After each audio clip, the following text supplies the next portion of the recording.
JPEG document is and how possible, how easy is it to manipulate those particular documents, whether when people demand servers to be opened, we need commissioners who understand what these servers are. And that is why, in the wisdom of the NADCO committee, we found it necessary to have that particular amendment.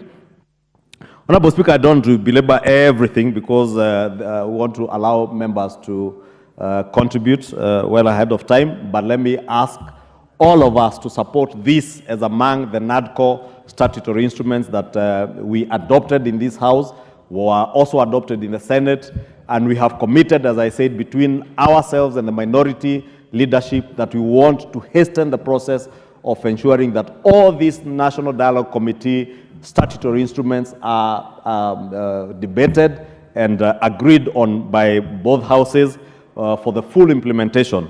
And I do not need to belabor the importance, especially of the Iebc Commission, to be in place.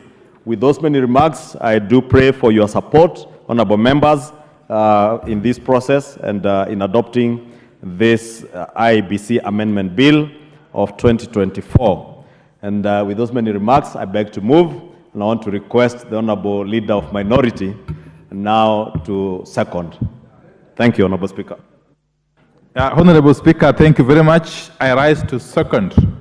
And I want to thank my good friend, the Deputy Minority Whip, who was on standby to perform this onerous task in my absence. But now that I'm back, I've taken charge. Honorable Speaker, let me start by saying this, that this is the first NADCO bill to get to the second reading stage. As you recall, NADCO produced a total of 9 bills. 9 bills. This is the first NADCO bill to get to the second reading stage of the House legislative process. And I want to say from the very outset that this is a bill that we should support and pass like yesterday. Honorable members, you might be sitting here and you forget that there's a constituency in Mandera County known as Banisa, which has gone without an MP for now more than a year, for the reason that there has been no functioning IBC in place. It is such a serious matter, honorable members, that we cannot afford to be oblivious to.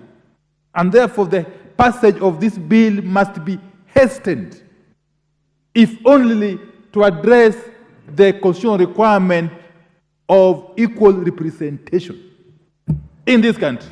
That is one.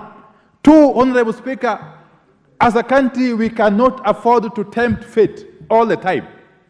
All the time tempting fate. Why do I say so? You know, God forbid, if we were to have vacancies, concurrent vacancies in the office of the president and that of the deputy president, what would happen? In the absence of a functioning IBC, what would happen, Honorable Speaker? You are a lawyer. For God forbid, but if anything happens to the president, the deputy president takes over. And if the deputy president takes over, he appoints also his vice president. I am saying, have to go through elections. I'm asking if there were to be vacancy in the office of the president and that of the deputy president at the same time. You don't, no, not at the same time. If they happen separately, you don't need an election. And there was also a vacancy in the office of the Speaker of the National Assembly. You still don't need a general election. And you still don't need the IBC. If there was no IBC in place, what would happen? That is food for thought. And the legal scholars, Honorable Speaker, have debated this a number of times and concluded that we are actually tempting fate.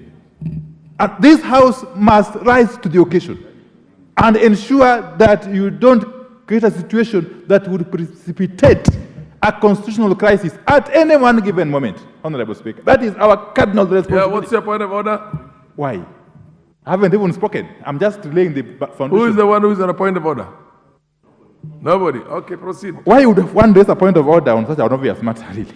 Honorable Speaker, coming back to this bill, this is a very progressive bill, and I want to thank Honorable Kimani Ichunwa and his team, Honorable Leader, Deputy Majority Whip, I am addressing the majority leader on a very serious matter of law.